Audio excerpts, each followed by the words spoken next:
تلاش کے ساتھ حاضر خدمت. آج جس موضوع پہ ہم گفتگو کریں گے وہ یہ ہے کہ 5 جون 2013 کو موجودہ وزیر اعظم نواز شریف نے اپنی وزارت عظمیٰ کا جب حلف اٹھایا تو وہ ایک نہایت کمفرٹیبل انوائرمنٹ لگ رہا تھا. یعنی وہ ڈیپینڈنٹ نہیں تھے کسی اور پارٹی پہ حکومت بنانے کے لیے. اس کے بعد ان کو اس طرح کی ہائپر جوڈیشری کا سامنا نہیں کرنا پڑا. آرمی چیف کورس ہینڈ پک. تو پھر ایک سال ابھی یہ 13 یعنی ایک سال بمشکل گزرا ہے. تو اتنی جلدی یہ باتیں یہ غیر یقینی کی صورتحال پیدا کیوں ہو گئی ہے؟ اچھا، پاکستان تحریک انصاف کی جو لانگ مارچ ہیں، ان کے جو احتجاج ہیں وہ پہلے بھی ہوتے رہے ہیں، لیکن اب اس لانگ مارچ پہ اتنا زیادہ ریاکشن کیوں ہے؟ طاہر القادری پہلے بھی آئے تھے، پچھلے دور حکومت میں بھی آئے تھے، لیکن اب جو آئے ہیں معاملہ ہی کچھ اور ہو گیا. کیا وجہ ہے کہ وفاقی حکومت ہو ایک ہمیں ڈیفینسو اب نظر آنے لگ گئی ہے؟ حد یہ ہے کہ اب وزیر اعظم نے شیخ رشید کی باتوں کا جواب بھی دینا شروع کر دیا انڈائریکٹلی. کیا وجہ ہے؟ یہ ہے وہ باتیں جن پر آج ہم گفتگو کریں گے. ہمارے ساتھ تشریف فرمائے ہم ویلکم کرتے ہیں ڈاکٹر یاسمین ڈاکٹر سلمان بٹ صاحب، جناب حیدر عباس رضوی صاحب، پاکستان مسلم لیگ نون کی ترجمانی کرنے کے لیے ہمارے ساتھ موجود ہیں جناب رانا ارشد صاحب، اور میں ابھی بتا دوں کہ پیپلز پارٹی کی نمائندگی کرنے کے لیے لطیف کھوسا صاحب نے ہم سے وعدہ کیا تھا کہ تشریف لائیں گے، ابھی تک نہیں آ سکے. اگر وہ تشریف لے آئے تو ہم ان کو بٹھا کے ان سے بھی بات کر لیں گے. آغاز کرتے ہیں گفتگو کا. ڈاکٹر صاحبہ بتائیے گا کہ یہ اس وقت جو یہ ایک خیر سگالی کا جو ہوا چلی ہے پیپلز پارٹی کی، یہ کوئی انڈرسٹینڈنگ ہے؟ دیکھیں، حسن زرداری صاحب نے بھی تو پہلے دن کلیم کیا تھا کہ جی دھاندلی ہوئی ہے. انہوں نے یہ بات کلیم کی تھی کہ دھاندلی ہوئی ہے. پھر انہوں نے یہ بات کہی کہ جی لیکن کیونکہ ہم ڈیموکریسی ڈیریل نہیں کرنا چاہتے، ہم اس میں پارٹیسپیٹ نہیں کریں. تو پھر ہم نہیں کرنا چاہتے تو پھر نہ کریں. آج تو اب یہ تو آپ پیپلز پارٹی والوں سے پوچھیں کہ ان کو اچانک کون سا نیا نئی خبر ملی ہے جس کے بیسس پہ وہ اب آج تحریک انصاف جو اتنے عرصے سے احتجاج کر رہی ہے اس مسئلے پہ، آج وہ کھڑے ہو کے کہہ رہے ہیں کہ سپورٹ کرنا چاہتے. ہم تو بہت خوش ہیں. ہم اس لیے بہت خوش ہیں کہ ہمارا موقف جو ہے وہ اب سب پارٹیاں کہہ رہی ہیں کہ جی بالکل ٹھیک بات ہے. اور یہ بات نہیں ہم نے کہی کہ پنجاب میں، ہم نے کہا جہاں دھاندلی ہوئی ہے آپ اس کی آڈیٹنگ کرائیں. کیونکہ کوئی سسٹم، دیکھیں انسیکیور کیوں ہے اس وقت حکومت، اس وقت آپ کی حکومت کیوں انسیکیور فیل کری؟ کل جب آئی تھی تو اس نے کہا یہ سارا مینڈیٹ میرے پاس ہے، ناٹ ریئلائزنگ کہ اگر آپ کسی چیز کو جھوٹ پہ رکھیں گے تو کوئی نہ کوئی دن تو پول کھلے گا، اور جب پول کھلنے شروع ہو گئے تو آٹومیٹکلی وہ ڈیفینسو پہ جانے شروع ہو گئے. اور میرا خیال ہے جس طرح کا رویہ اختیار کیا گیا اس وقت نون لیگ نے، خاص طور پہ جب آپ دیکھیں نا طاہر القادری کی آپ نے بات کی، پہلے بھی طاہر القادری صاحب آئے تھے، پیپلز پارٹی کی حکومت تھی، 3 دن وہ بیٹھے رہے جا کے، کسی نے اس طرح کا کوئی ریئیکشن نہیں شو کیا. حافظ صاحب ایک پرانے سیاسی کارکن ہیں آپ، حالات کے جو نبض پہ آپ کا ہاتھ رہتا ہے. یہ ٹائمنگ کوئی اس کی، یعنی آصف زرداری صاحب کا اس وقت یہ کہنا اور وفاقی حکومت کا اس حد تک یعنی جو نظر آ رہا ہے کہ ایک ریئیکشن میں آ جانا لانگ مارچ کو لے کے، یہ وجہ کیا ہے؟ پیپلز پارٹی ایک بڑی پیور پولیٹیکل اینیمل ہے اور ان کو سیاسی چالیں چلنا ایکسپرٹس ہیں میرا خیال سب سے زیادہ. حیدرآباد ایک طرف سے تو انہوں نے لگا دیا کہ بلے کو جانے مت دینا. ہاں وہی حیدرآباد رضوی صاحب اگر ناراض نہ ہو تو یعنی پیپلز پارٹی سب سے اچھے پتے کھیلتی ہے. وہ فوج کے ساتھ این آر او بھی کر لیتی ہے، فوج کے ساتھ مل کر اقتدار بھی لے لیتی ہے، اور فوج کو پھر وہ گالیاں دینے میں بھی وہ یعنی جس جگہ اس کے موقف میں پبلک سپورٹ مل سکتی ہو وہ اختیار کر لیتی. تو اس لحاظ سے میں سمجھتا ہوں کہ شاید دور سے اٹھتی ہوئی آندھیاں جو ہیں وہ دیکھ لی ہیں آصف زرداری صاحب نے، اور وہ یہ محسوس کر رہے ہیں کہ ملک کے حالات اب ایسے نہیں ہیں کہ وہ نون لیگ کی کشتی میں اپنا پیر رکھیں اور اس کے ساتھ ڈوب جانے. مطلب ہے یہ جو بات انہوں نے کی کہ وزیر اعظم منتخب کیا ہے بادشاہ نہیں، کیوں؟ یہ دیکھیے نا، یہ اس لحاظ سے کہ 1 سال کے اندر گڈ گورننس کی جو سارے دعوے تھے وہ دھرے کے دھرے رہ گئے ہیں. اب بجلی کی پروڈکشن آپ دیکھ لیجئے، میں اس کی ایک مثال دے کے اپنی بات مکمل کرتا ہوں کہ انہوں نے ایک افتتاح کیا ہے، باقی تو انہوں نے جو ہے وہ مستقبل کے منصوبے شروع کیے ہیں، لیکن ایک افتتاح کیا ہے نندی پور کا. لیکن نندی پور کا جب آپریشنل ہوا تو پتہ چلا کہ بجلی 50 روپے یونٹ کی بنے گی. انہوں نے کہا بند کرو بھائی، 50 روپے یونٹ کی بجلی کون خریدے گا، وہ بند ہو گیا ہے. ابھی خواجہ صاحب نے پرسوں کہا کہ لوگ ساڈے تے نہ رہنا دعاواں کرتے رہنا. ہاں جی، تو یہ جو صورت ہے اس میں اگر دعاؤں پہ لوگوں نے رہنا ہے اور حکومت پہ نہیں رہنا تو پھر تو لوگ اب افطاری کا وقت ہوتا ہے. میں اسلام پورے میں رہتا ہوں، 6 بجے ٹھیک 6 بجے بتی چلی جائے، 7:07 پہ جو ہے روزہ افطار ہوتا ہے. روزی کی افطاری کی تیاری کیا کرنی ہے؟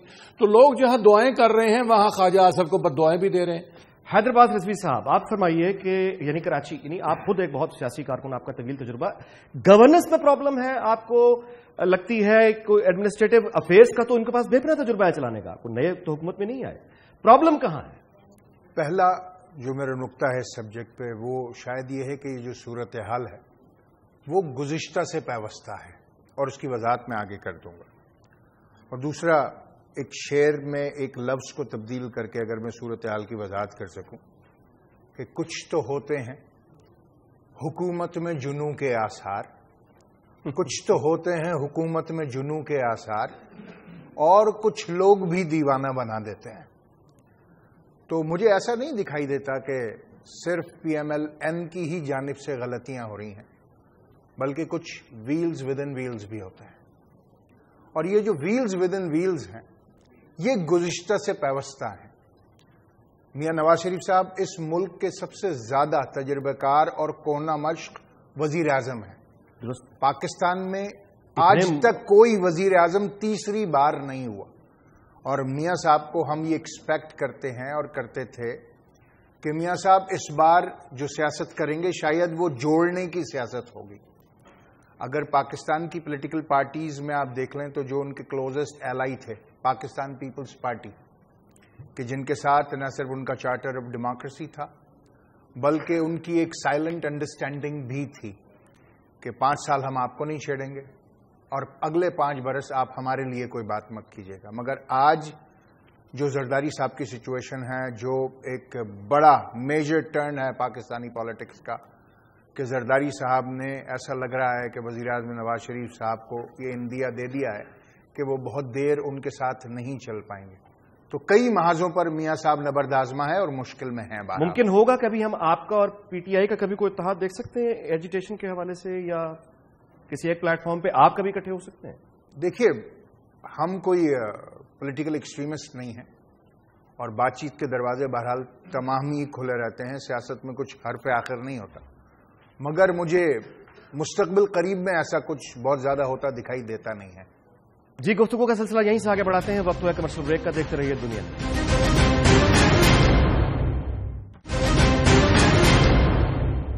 جی ویلکم بیک۔ گفتگو کا سلسلہ یہیں سے آگے بڑھاتے ہیں۔ اب ہمیں گفتگو میں جوائن کر چکے ہیں پیپلز پارٹی کی نمائندگی کرنے کے لیے جناب لطیف کھوسہ صاحب، ہم آپ کو ویلکم کرتے ہیں۔ کھوسہ صاحب، جو گفتگو آپ کے آنے سے پہلے یہاں ہو رہی تھی وہ یہ تھی کہ اس وقت پی ٹی آئی کا جو احتجاج کے ساتھ زرداری صاحب کا یہ بیان آنا اور تحریک انصاف کے مطالبے کی حمایت کرنا، اس کی وجہ کیا ہو سکتی ہے؟ کیونکہ بیک ڈور انڈرسٹینڈنگ ہے، پبلک اب کیا گیا ہے، یا یہ ان کے لیے بھی سرپرائز ہے، آپ کے لیے بھی سرپرائز ہے؟ دیکھیے، کوئی سرپرائز نہیں ہے۔ میں بطور سیکرٹری جنرل پاکستان پیپلز پارٹی آپ کو بتاتا چلوں کہ ہم نے بہت سپیس دی پاکستان مسلم لیگ نواز کو۔ ہم نہیں چاہتے تھے کہ پہلے دن ہی کی طرح روز اول سے ہی ہم ان پہ تنقید شروع کر دیں اور یہ کہیں کہ ہمیں تو انہوں نے موقع نہیں دیا ہے کام کرنے کا۔ 12 اکتوبر 99 کے بعد محترم نواز شریف صاحب نے کوئی سبق نہیں سیکھا۔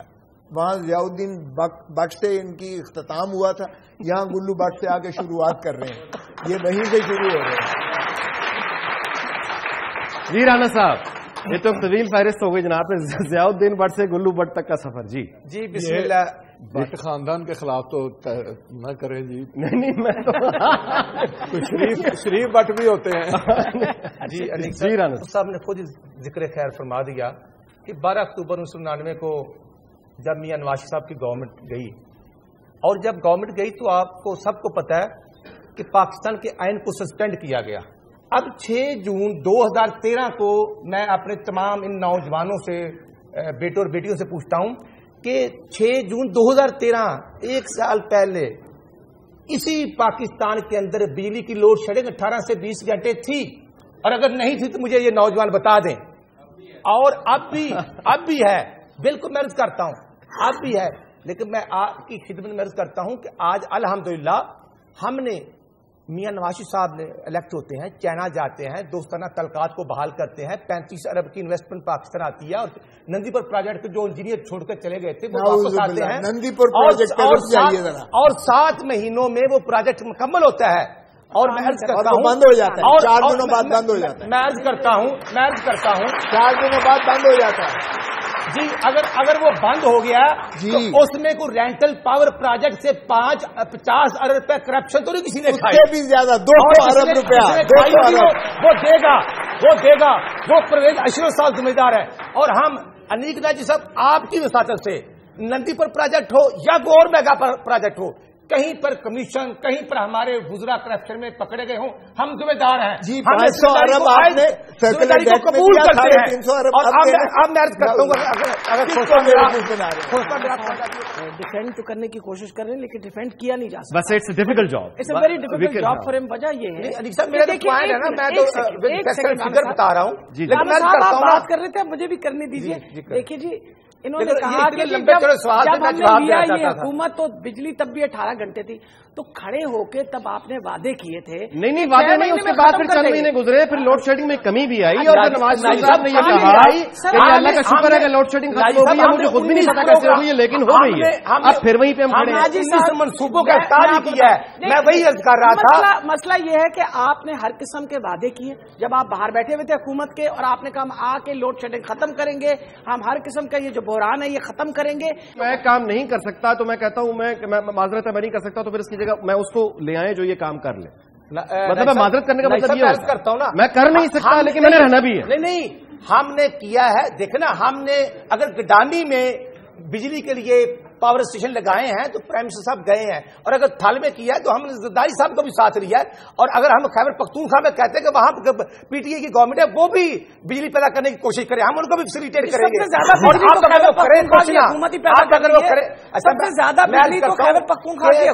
ڈیزل کے ساتھ بجلی گیس وغیرہ بھی وہی دے رہی ہے. انتہائی صاحب آپ سے میں پوچھتا ہوں کہ شروعات تو اچھی تھی کہ سب کو لے کر ساتھ چلیں گے. اب یہ جو سب کو لے کر ساتھ چل رہے ہیں، زرداری صاحب اس پر چلے تو اس پہ الزام یہ ہوتا تھا کہ یہ سب مل کر اکٹھے لوٹ رہے ہیں، یہ اس چیز کا ایک ہے.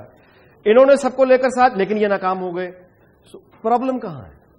دیکھیے میرے خیال سے تھوڑا سا مائنڈ سیٹ کا بھی ایشو ہے. میں اگر یہ عرض کروں کہ اگر آپ نہج البلاغہ دیکھیں کہ جہاں پر اسلامک گورننس کا ایک شاہکار حضرت علی نے ایک خط اپنے گورنر مالک اشتر کو، جو کہ مصر کے گورنر بنا کے بھیجے گئے تھے، ان کو لکھا تھا، اور اس میں لکھا تھا کہ حکمران کے لیے ضروری ہے کہ وہ لوگوں کو بار بار معاف کرے. لوگ غلطیاں کریں گے اور تمہیں کشادہ دلی سے کام لینا ہوگا اور اس پر جھنجھلانا مت. نظر یہ آتا ہے کہ شاید حکومت کچھ نکات پر بہت اسٹرانگ ہیوی ہیڈ کے ساتھ کام کر رہی ہے. کچھ سبجیکٹس ایسے ہیں جہاں پر کمپرومائز یا جو بات پہلے طے ہو چکی تھی شاید وہ فالو نہیں ہو پا رہی. اور جو ان کے سامنے پی ٹی آئی یا عمران خان صاحب ہیں، ایک انفارچونیٹ سچویشن یہ ہے کہ وہ بھی جو ہے وہ اسٹرانگ ہیڈڈ پرسن ہے. اور جو 14 اگست کی جو صورتحال آ رہی ہے وہ ایک چیلنج مجھے خاکم بدہن ایک چیلنج بنتی دکھائی دے رہی ہے کہ اسلام آباد میں صورتحال کوئی بہت زیادہ مناسب نہیں رہ پائے گی. تو دونوں کو یہ سوچنا پڑے گا. آفیشلی جو اناؤنس ہو چکا ہے، مطلب وہاں فوج بھی اگر ہوگی اور یہ آفیشل ایک ہم ریاست جو ہے وہ 14 اگست کا جشن بھی منا رہی ہوگی. چودھری شجاع حسین صاحب نے جو چیف آف آرمی اسٹاف ہے ان سے یہ کہا ہے کہ وہ میاں صاحب کے تحت جو منعقد کی جا رہی ہیں جشن آزادی کی تقریبات اس میں شریک نہ ہوں. تو ایک سچویشن یہ بھی سامنے آ کر کھڑی ہوئی ہے. عمران خان صاحب ہیڈ اسٹرانگ پرسنالٹی ہیں، میاں صاحب ہیڈ اسٹرانگ پرسنالٹی ہیں کچھ معاملات میں. میرا خدشہ یہ ہے کہ کوئی ایسی صورتحال کریٹ نہ ہو 14 اگست کو جشن آزادی کو کہ جس سے پورا ملک مشکل کا شکار ہو. ہم نے پہلے اعلان کیا تھا آزادی کا جشن، تو انہوں نے بعد میں اعلان کیا، بھوکلاہٹ کے اندر انہوں نے اعلان کیا. اب مقصد یہ ہے ہم تو یہاں سے جب چلیں گے ہم شام تک پہنچیں گے. ہم نے خان صاحب نے تو یہ بھی کہا کہ آپ صبح آپ آ کے پریڈ کر لیجئے، ہم تو شام کو پہنچیں گے. بھی آخر لاہور سے چلنا ہے، چلتے چلتے آپ کے پاس پہنچتے پہنچتے شام بچ جائے گی، یا آپ شام تک ہی پریڈ کرتے رہیں گے. جی گفتگو کا سلسلہ یہیں سے آگے بڑھاتے ہیں. وقت ہوا کمرشل بریک کا، دیکھتے رہیے دنیا.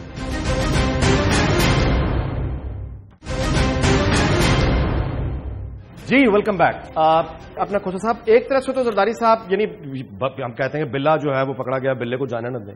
احسن اقبال صاحب یہ کہہ رہے ہیں اور پرائم منسٹر سے ملاقات کے اگلے روز کہہ رہے ہیں کہ ہم تو سب ہمارے ساتھ یہ اس لیے ہو رہا ہے کہ ہم پرویز مشرف کے اصولی موقف میں آج ہم یہاں پرویز مشرف کو معاف کر دیں سب ٹھیک ہو جائے گا. جی لیکن آج صاحب بڑی بدقسمتی ہے کہ جب اس لیول پر آ کر اس انداز سے آپ نادرست بات، میں جھوٹ نہیں کہوں گا، غلط بات کیجیے گا. پہلے آپ نے کہا کہ جنرل پرویز مشرف کے خلاف ہم نے تو کیس نہیں کیا. ہم نے تو نہیں کیا، یہ تو سپریم کورٹ نے حکم دیا تھا، تو سپریم کورٹ کے حکم پر ہوا ہے، عدالتیں جانے اور جنرل مشرف جانے، ہم نے نہیں کیا. اب کہتے ہیں کہ ہمیں سزا ہی اس بات کی اب دی جا رہی ہے کہ ہم نے جنرل پرویز مشرف کے خلاف کیس کر رکھا ہے. تو خدا را قوم کو کبھی سچ بولنے کی بھی عادت ڈال دیں. آپ اتنی زیادہ، میں اٹارنی جنرل تھا اس وقت، انہوں نے پہلے انکار کر دیا کہ ہم نے تو کوئی معافی نامہ کیا ہی نہیں ہے، ہم نے تو معاہدہ کیا ہی نہیں ہے، ہم نے تو کوئی NRO کیا ہی نہیں ہے جنرل مشرف کے ساتھ. وہ جب کاغذ سامنے آ گیا، ہر صفحے پر دونوں بھائیوں کے نہیں سارے خاندان کے ہر صفحے پر دستخط ہیں.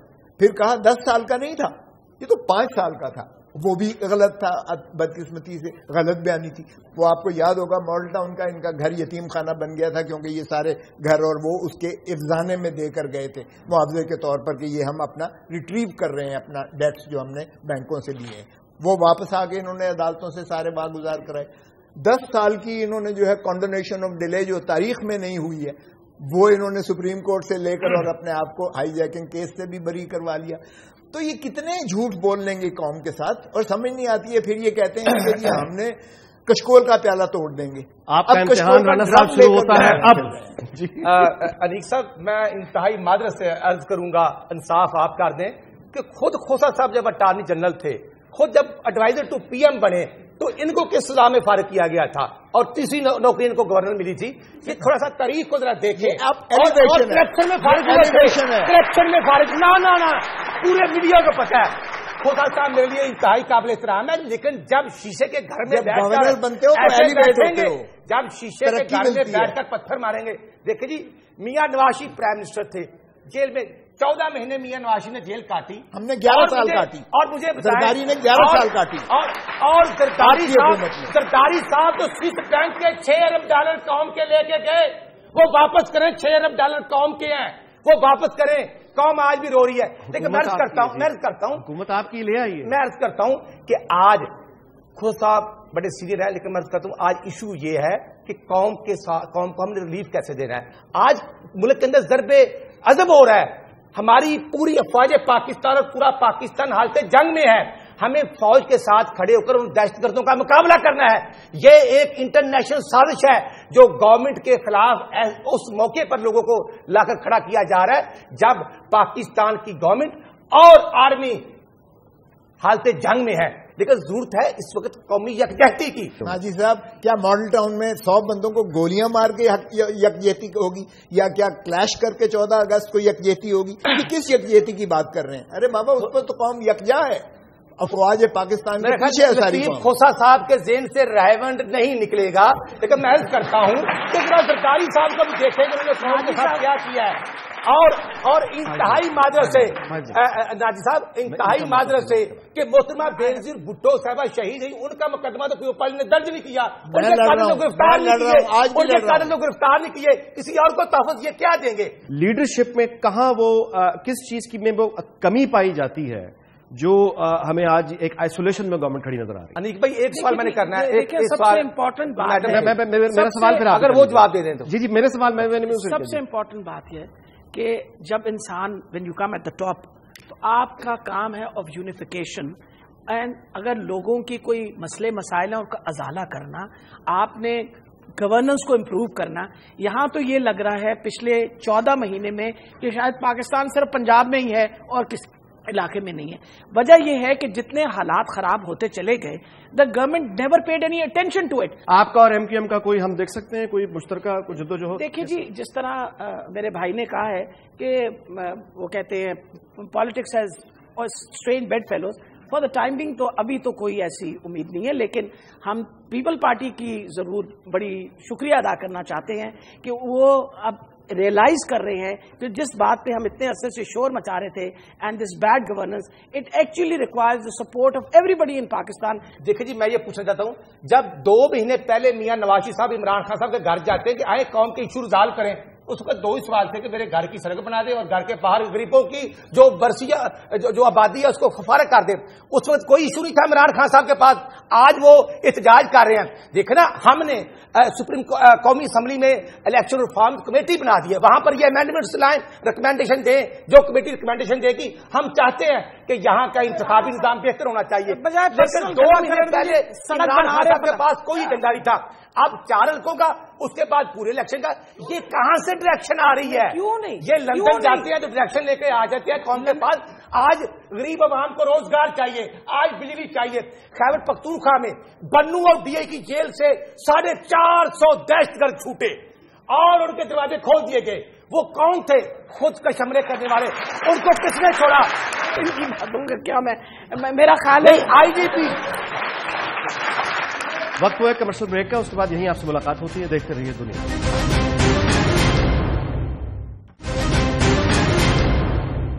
جی ویلکم بیک. ڈاکٹر یاسمین صاحبہ, ان کی فلائٹ تھی, وہ یہاں سے تشریف لے جا چکی ہیں, اور لطیف کھوسر صاحب جو ہیں ان کو ہم نے یہاں سے احمد دی, یہاں تشریف فرمائے. جی رضوی صاحب, سارا آپ نے دیکھ لیا, ڈیبیٹ آپ نے دیکھ لی. اب جتنا بڑا چیلنج ہے, اور کراچی میں خاص طور پہ, یعنی اس کا کیا ری ایکشن آ سکتا ہے اس آپریشن کا, ہماری سیاسی قوتیں, یعنی کتنا ہم یکسو ہیں اس تھریٹ کے لیے. پہلے تو عذرائے تفنن ایک بات کر دوں. رانا صاحب نے فرمایا کہ پی ٹی آئی لندن سے ڈکٹیشن لے رہی ہے. میں خدا کی قسم ہمارا کوئی اس سے تعلق نہیں ہے. دیکھیں جی, ان کی فیملی ہے, وہ جاتے ہیں ہفتے میں 2 دفعہ گئے ہیں. میرا آپ کا میں بالکل, میں نے اس لیے عذرائے تفنن بات کہی, بربنائے مذاق ہے, اور مہربانی صرف اس کو ایک شگفتگی میں لیا جائے. جی. دوسرا یہ کہ دیکھیے, جو دہشت گرد ہیں اور خاص طور پہ پاکستان کے شمالی علاقہ جات میں ہیں, کسی بھی آپریشن کے دوران ان کے لیے اسٹریٹجکلی اور ٹیکٹیکلی بہت زیادہ ضروری ہوتا ہے کہ وہ اس اپنی کمی گاہوں سے نکلیں اور پورے پاکستان میں پھیلیں. پہلے بھی انہوں نے کیا ہے. ایک وقت تھا کہ ہم کہتے رہے کہ کراچی کی طالبانائزیشن ہو رہی ہے, لوگ ہمارا مذاق اڑاتے رہے. حکومتوں نے منع کر دیا, وزراء اعلیٰ نے منع کر دیا, یہاں تک کہ وزراء داخلہ نے منع کر دیا کہ ایسا کچھ نہیں.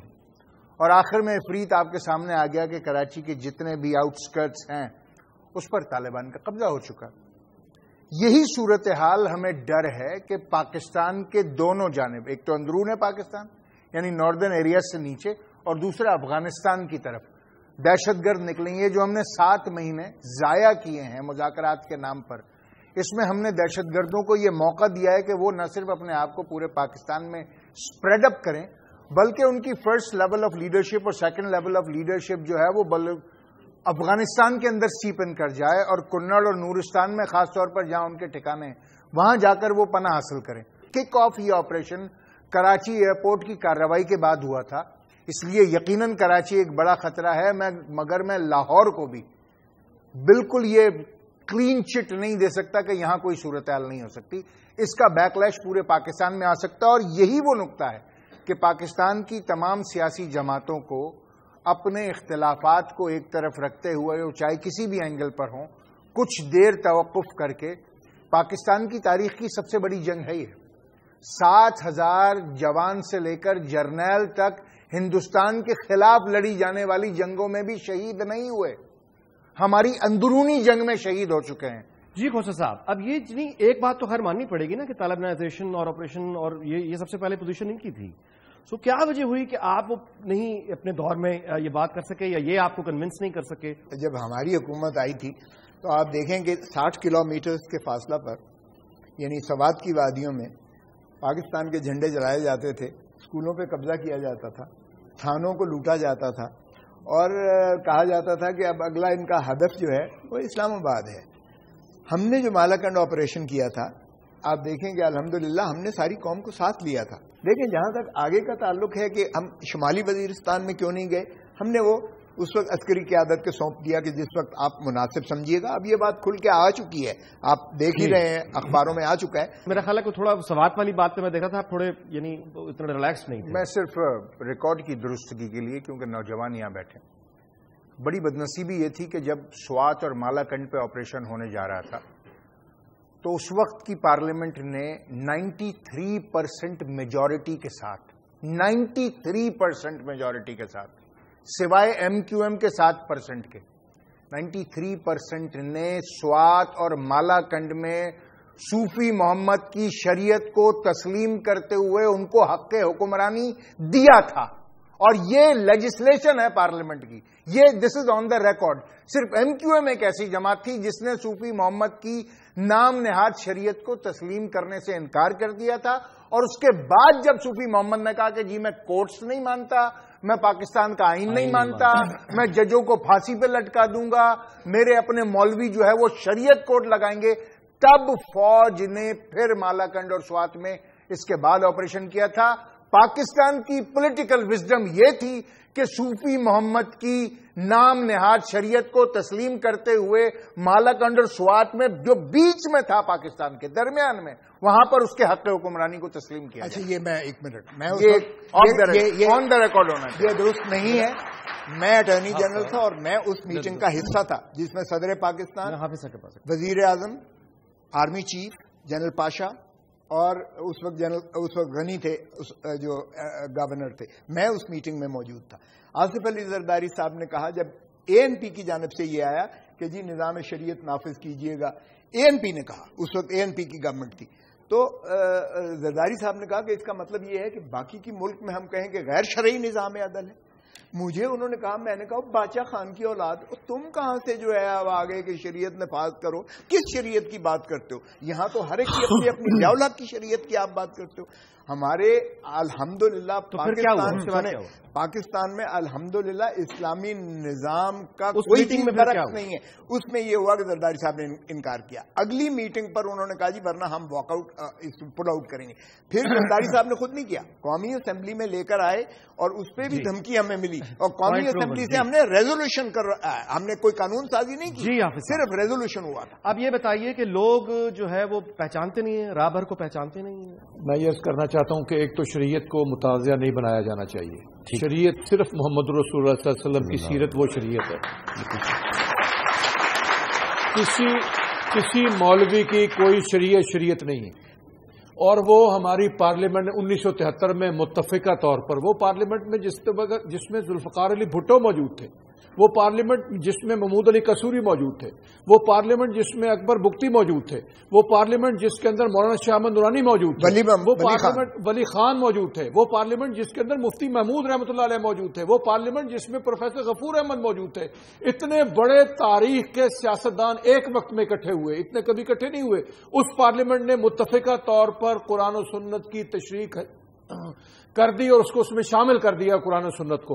اس کے الرغم کسی مولوی کو, کسی سیاستدان کو, کسی لبرل سیکولر کو شریعت کے بارے میں متنازع بنانے کی اجازت نہیں ہونی چاہیے. بالکل ٹھیک. مطلب صوفی محمد کی شریعت کو ایکسپٹ کیا جانا چاہیے آپ کے خیال میں؟ نہ صوفی محمد کی شریعت ریزولوشن کیا ہے پارلیمنٹ نے, میں وہی نہ صوفی محمد کی شریعت, نہ سراج الحق کی شریعت, نہ فضل الرحمان کی شریعت, نہ کسی اور قادری کی شریعت, کسی کی شریعت نہیں. شریعت محمدی صلی اللہ علیہ وسلم بس.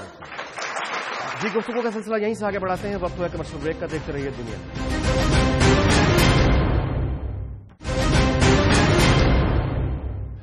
نصرت جاوید صاحب ایک بڑے سینئر صحافی ہیں ظاہر. انہوں نے کل ایک تجویز پیش کی. انہوں نے یہ کہا کہ پرویز مشرف کے معاملے پہ جو احسن اقبال نے کل کہا ہے, تو پھر اب نواز شریف کو یہ چاہیے کہ وہ جائیں اور کہیں کہ اس آرٹیکل کو ختم کر دیا جائے, کیونکہ جب سے یہ آرٹیکل 6 آیا غداری کا, پریکٹیکل نہ یہ کسی کو بچا سکا ہے, نہ ہم کسی کو کردار تک پہنچا سکیں. واحد ایگزامپل پرویز مشرف ہے, ہم ان کو بھی کچھ نہیں کر سکتے, تو پھر اس آرٹیکل کو ختم کر دیا جائے, ایک نئی بحث شروع ہو جائے گی. اس تجویز پہ آپ کیا کہتے ہیں؟ دیکھیے, آرٹیکل 6 آئسولیشن میں آرٹیکل 6(1) نہیں پڑھا جانا چاہیے. آرٹیکل 6 میں 6(2) بھی ہے, 6(3) بھی ہے. اور آرٹیکل 6 اگر پرویز مشرف صاحب پہ امپلیمنٹ کرنا ہے, ان پر امپلیمنٹ کریں اور ان کو پھانسی پہ چڑھا دیں کہ انہوں نے آئین پاکستان کی دھجیاں بکھیر دیں. مگر اگر آپ فرد واحد کے خلاف یہ کریں گے تو یہ آپ کا ذاتی انتقام دکھائی دے گا. آئین کی صرف ایک شق امپلیمنٹ نہیں کی جا سکتی, آئین کی دوسری شق بھی امپلیمنٹ ہوگی کہ وہ جو ایڈرز اینڈ ابیٹرز تھے ان کو بھی پھانسی پر چڑھایا جانا چاہیے. تو اس میں تو جنرل کیانی صاحب بھی تھے, اس میں تو جنہوں نے کراچی ٹیک اوور کیا تھا اس وقت جنرل محمود عثمانی وہ بھی تھے, جنرل عثمانی بھی تھے, جنرل محمود بھی تھے. پورے فوج کا جتنا بھی آپ بھی تھے, ہم بھی تھے, آپ بھی تھے, سب تھے. ہم نہیں تھے جناب آپ نے الیکشن لڑا ہے. نہیں 2001 کے پرویز مشرف کے ریفرنڈم کے بلدیاتی انتخابات کو تسلیم کرتے ہوئے آپ کی پارٹی نے سندھ میں انتخابات لڑ کے انتخابات جیتے ہیں. آپ نے سسٹم کو سپورٹ کیا ہے, کبھی سسٹم کو سپورٹ کیا. مت کریں پلیز. دیکھیے اب بات نکلے گی تو پھر دور تلک جائے گی. الطاف بھائی تو کسی کو ڈیڈی نہیں کہتے رہے, مت کہیے نا ایسی بات. مشرف کو وہی میں کہہ رہا ہوں, مت کہیے ایسی بات, ہم نے کسی کو بھی نہیں کہا. مگر آرٹیکل 6 کی جو امپلیمنٹیشن ہے, آرٹیکل 6 کو آپ کو ان لیٹر اسپرٹ کرنا امپلیمنٹ کرنا پڑے گا تاکہ انصاف صرف ہو نا, ہوتا دکھائی بھی دے. جی رانا صاحب. ناجی صاحب, یہ ایوب خان کے دور سے شروع ہو کر اس وقت تو آرٹیکل 6 تھا ہی نہیں بھائی, 73 کا آئین ہی نہیں تھا. اور اب کھوسل صاحب 73 کا آئین ہی نہیں تھا, جس نے آئین کو توڑا. کیا یہ سارے کے سارے مسائل صرف پرویز مشرف کی وجہ سے ہیں؟ نہیں, میرا خیال یہ ہے کہ یہ بات ٹھیک نہیں ہے. ایک طرف دیکھیے کہ یہ افسوسناک معاملہ ہے کہ ہماری حکومت کے جو لوگ ہیں وہ پلٹ پلٹ کر فوج پہ حملہ آور ہوتے ہیں. کبھی پرویز رشید صاحب کہتے ہیں کہ ہم غلیل والوں کے ساتھ نہیں ہیں, ہم دلیل والوں کے ساتھ ہیں, اور کبھی آسن اقبال صاحب نکل آئے ہیں کہ جی پرویز مشرف کی وجہ سے فوج ہمارے اوپر دباؤ بڑھا رہی ہے. فوج ہی پھر دباؤ بڑھا رہی ہے نا. تو دوسری طرف پھر یہ کہہ رہے ہوتے ہیں یہ کہ ہمارا فوج ایک پیج پہ ہے, فوج اور حکومت ایک پیج پہ ہے. کہ میں بھی سمجھتا ہوں کہ حکومت اور فوج ایک پیج پہ ہیں, لیکن اکراس دی ٹیبل ہے, اس لیے وہ کچھ اور پڑھ رہے ہیں, یہ کچھ اور پڑھ رہے ہیں. یہ مسئلہ ہو گیا ہے. سر میں پیپلز پارٹی اور نون لیگ سے پوچھنا چاہوں گا کہ 1990 سے لے کے 2014 تک 3 بار نون لیگ آ چکی ہے اور 2 بار پیپلز پارٹی. خدا کے لیے ہمیں یہ بتایا جائے کہ یہ زنجیر کب ٹوٹے گی اور آئندہ کون سی حکومت آئے گی جو اس ملک کو آگے لے کے چلے گی.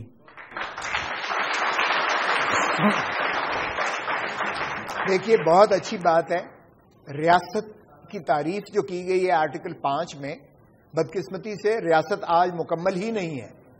ریاست کا ڈھانچہ جو ہے وہ قومی اسمبلی, سینٹ, صوبائی اسمبلیوں کے علاوہ ڈسٹرکٹ گورنمنٹس کے بغیر نامکمل ہے. اور ڈسٹرکٹ گورنمنٹس کا مطلب یہ ہے کہ نوجوان نسل یعنی سارے پاکستان کی عوام کو اقتدار اور اختیار دینا ہی ریاست کا جو ہے تشکیل اور تعریف ہے. پنجاب میں ہمیں تو کہیں روزگار نظر نہیں آ رہا. انرجی کرائسس اتنا بڑا چیلنج ہے پاکستان کے لیے. سی ایم صاحب نے کہا کہ میں 6 مہینے میں کر دوں گا, اس کو سال میں کر دوں گا, لیکن دیز آر لیم ایکسکیوزز, وہ کچھ نہیں کرتا. الحمدللہ 19 پروجیکٹ ہم نے لگائے ہیں. بجلی پیدا کرنے والے جو منصوبے ہیں وہ 4 سال 5 سال 7 سال لمبا ہوتے ہیں. میرا کوشچن سر رانا سے ہے. وہ بتوں نے ڈالے ہیں وسوسے کے دلوں سے خوف خدا گیا, وہ پڑی ہے روز قیامت ہے کہ خیال روز جزا گیا. آخر عوام کے اوپر یہ مہنگائی, لوڈ شیڈنگ اور یہ قتل و غارت کی قیامتیں کب تک ٹوٹیں گی؟ آپ جیسے بیٹر بیٹیاں پڑھیں گے, ایجوکیشن حاصل کریں گے اور اس پاکستان کو ترقی کی طرف لے کے جائیں گے. آج جو بیرونی انویسٹر ہے اس کو لا رہے ہیں تاکہ پاکستان خوشحال ہو. آخری بات, موجودہ پینک سے تو نکل گئے, بہت ہم نے ڈسکس کیا, سولوشنز کی طرف آ جائیں. حافظ صاحب بتائیے گا کہ آپ کو موجودہ حکومت اپنا یہ ٹینیور پورا کرتی ہوئی دکھائی دیتی ہے؟ کیا یہ نظام بچ پائے گا؟ کیا اس حکومت میں اہلیت ہے؟ اس حکومت کو انکلوسیونیس کی طرف جانا چاہیے, سب کو ساتھ لے کر بیٹھیں اور قومی ایجنڈا تشکیل دیں. کیا اب وہ وقت رہ گیا لوگ ان کے ساتھ؟ بالکل, میں سمجھتا ہوں کہ اگر یہ قومی ایجنڈا تشکیل دینے کے لیے لوگوں کو بلا لیں تو میرا خیال ہے کوئی پارٹی ایسی نہیں ہے جو قومی ایجنڈے کے لیے ان کے ساتھ بیٹھنے پر تیار نہ ہو. خوشی صاحب لاسٹ ورڈ. جی, ان کو خود اپنے آپ سے خطرہ ہے, ان کے جمہوری رویے نہیں اپنا سکے ہیں بدقسمتی سے. ہمیں چاہیے یہ کہ ہم سارے مل بیٹھ کر پاکستانی بنے, سندھی کوئی نہ بنے, بلوچی کوئی نہ بنے, پشتون کوئی نہ بنے, پنجابی کوئی نہ بنے. ارے بابا ہم کس نظام کی بات کر رہے ہیں؟ ہم استحصالی نظام کو, ہم نے ضیاء الحق کے باقیات کو ہم نے اپنے اوپر مسلط کر رکھا ہے. کاش آپ نے مثالیں قائم کی ہوتی. یہاں بھی سیلاب آئے ہوئے تھے, زرداری صاحب فرانس میں, خود بھی گورنر ہیں. سیلاب میں دیکھیں انیک صاحب, سیلاب میں خود گورنر تھا اس وقت, میں نے سارے سندھ کا جو ہے دورہ کیا تھا. پاکستان ایک غیر معمولی صورتحال سے دوچار ہے ہر اینگل سے, اور یہ صورتحال غیر معمولی فیصلوں کی متقاضی ہے. اگر تو میاں صاحب غیر معمولی فیصلے کر پائے اور ان پر قائم رہے تو پھر ان کی حکومت بھی قائم رہے گی. رانا صاحب لاسٹ ورڈ. جی, کون سی وہ امید ہے جو آپ مجھے دلا سکتے ہیں؟ کیونکہ خواجہ اصف نے تو کہہ دیا کہ میں نہیں کر سکتا. آپ 2 سال بعد آپ کہیں گے میں دہشت گردی بھی کنٹرول نہیں کر سکتا. میاں محمد نواز شریف صاحب تمام پارٹی کو لیڈرشپ کے ساتھ آن بورڈ بھی ہے. دیکھنا اگر وہ عمران خان صاحب کے گھر جاتے ہیں، زرداری صاحب کو ملتے ہیں، ایم کیو کی قیادت سے ملتے ہیں. بہت بہت شکریہ تمام مہمانوں کا ادا کرتا ہوں. بات یہی ہے کہ آپ پاکستانی بن کے سوچنا، پاکستان سے محبت کرنی، ہمیں پاکستانی بن کے پاکستان کے مفاد میں سوچنا چاہیے، ہمیں سندھی پنجابی نہیں ہونا چاہیے. یہ وہ ساری رسمی اخلاقی باتیں ہیں جو بچپن سے ہمیں سکھا دی جاتی ہیں. معاملہ یہ ہے کہ یہ باتیں کرنے سے کیا یہ ٹرانسلیٹ ہو جاتا ہے؟ کیا وہ جذبات کی تو کہیں کمی نظر نہیں آتی پاکستانی قوم میں؟ جذبات، ہم نے سیلاب، مصیبت، تو ہر طرح کے جذبات کی تو کمی نہیں ہے. چینلائز ہونے کا پرابلم ہے. انرجیز جو ہیں وہ چینلائز نہیں ہو پاتی. کیا ہم یقین سے کہہ سکتے ہیں کہ یہ جمہوری جو ہمارا جو ٹرانزیکشن ہم نے دیکھی ہے دوبارہ سے یہ ہوگی؟ یہ سوال ہی کرنے پہ مجبور کیوں ہوں؟ یہ باتیں ہو ہی کیوں رہی ہیں؟ یہ سوال جب اٹھنے لگتے ہیں، یہ باتیں جب ہونے لگتی ہیں، اس کا مطلب ہے کہ کہیں نہ کہیں کوئی نہ کوئی خرابی موجود ہے جس کی وجہ سے یہ سوال اٹھ رہے ہیں. کیا وہ خرابی موجودہ قیادت دور کر پائے گی؟ اس سوال کا جواب ایک اور سوال میں ہے کہ یہ قیادت اگر اتنی دانش مند ہوتی تو کیا آج یہ سوال اٹھ رہے ہوتے؟ آپ سے ملاقات ہوگی دوبارہ تلاش کے پلیٹ فارم پہ. دیکھتے رہیے دنیا.